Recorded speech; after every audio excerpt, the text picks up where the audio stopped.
Easy to say that where did it all go wrong, but early wicket getting into the game, but যদি আজকের ম্যাচে পাঞ্জাব কিংসের বিপক্ষে আমাদের দলের হয়ে বাংলাদেশের অগ্নিঝরা পেসার তাসকিন আহমেদ আমাদের দলে থাকতো, তাহলে যেন কখনোই ম্যাচ হারতো না লখনৌ সুপার জায়ান্টের মতো শক্তিশালী দল।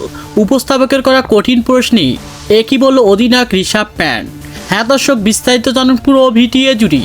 দেখা গিয়েছে আজকের ম্যাচে পাঞ্জাব কিংসের বিপক্ষে মাঠে নেমেছিল লখনৌ সুপার জায়ান্টের মতো শক্তিশালী দল। আর লখনৌ দলটি আগে ব্যাটিং পারফরমেন্স করতে নেমে যেন ওপেনিং পজিশন থেকে একের পর এক উইকেট হারাতে থাকে তারা। এরপরে যেন দেখা গিয়েছে নিকোলাস পরান এমনকি ডেভিড মিলারের হার্ড হিটিং ব্যাটিং পারফরমেন্সে শেষের দিকে মাত্র 20 ওভার দলের জন্য সংগ্রহ করেছিল 172 রান লখনৌ সুপার জায়ান্টের মতো শক্তিশালী দল। এরপরে যেন দেখা গিয়েছে সেই রানের টার্গেটে ব্যাট করতে নামে পাঞ্জাব কিংসের হার্ড হিটার ব্যাটসম্যানরা। আর মাঠে নেমে যেন ওপেনিং পজিশন থেকে একের পর এক হার্ড হিটিং ব্যাটিং পারফরমেন্স শুরু করে পাঞ্জাব কিংসের মতো শক্তিশালী দল। এরপরে যেন দেখা যায় লখনৌ সুপার জায়ান্টের বলারদের তুলোধুলো করে পিটিয়ে অবিশ্বাস্যভাবে জয় তুলে নিয়েছে পাঞ্জাব কিংসের হার্ড হিটার ব্যাটসম্যানরা।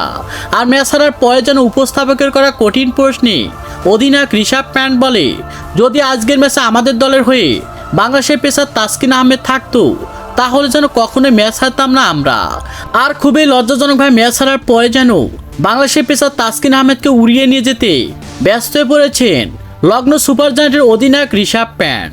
তো দর্শক, আপনারাও কি চান বাংলাদেশের দুর্দান্ত অগ্নিঝরা বলার তাসকিন আহমেদকে লখনৌ সুপার জায়ান্টের হয়ে খেলতে?